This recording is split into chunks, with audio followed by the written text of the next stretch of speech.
Monsieur le sénateur, dans quel pays on vit? On vit dans un pays qui, depuis plus de 40 ans, a laissé la drogue investir non seulement les lieux publics, mais les consciences, avec des débats qu'on pourrait qualifier d'irresponsables sur la légalisation. On vit dans un pays, Monsieur le Président, qui est dans un monde où la drogue partout tue.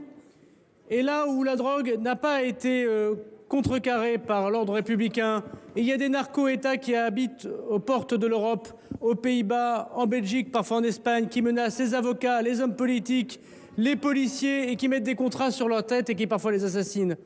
On vit dans un pays qui vit dans un monde où les drogues de synthèse ont tellement pris le pas grâce à l'argent sale que la première cause de mortalité aux États-Unis, c'est le fentanyl, alors que nous avons réussi jusqu'à présent encore à éviter ce genre de drame en France parce que nous avons une police et une justice courageuse qui se bat contre, en effet, une pieuvre qui repousse. Dans votre département, monsieur le sénateur, on vit dans un pays où il a fallu rajouter 150 forces de l'ordre depuis 6 ans parce qu'il en manquait dans votre département. Et aujourd'hui, c'est 21 points de deal en moins qu'il y a à Rennes et aux alentours de Rennes, avec plus de 150 interpellations de plus que l'année précédente et avec des saisies qui ont quintuplé dans votre département. Les personnes qui ont été blessées sont connues pour de multiples, vous le savez, inscriptions au casier judiciaire pour trafic de stupéfiants. Et c'est parce qu'il y a un travail inlassable de la police et de la gendarmerie dans votre département que lorsque des points de deal sont écrasés par la police et la gendarmerie, d'autres essayent de les reprendre, parfois au cœur même des prisons.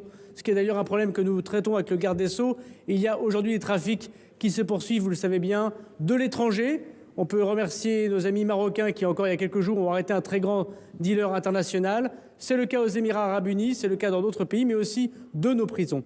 Et donc oui, notre travail, c'est faire que notre pays ne soit pas celui que nous laissons aujourd'hui à cette génération, mais que nous changeons pour nos enfants, y compris pour les enfants d'Ille-et-Vilaine.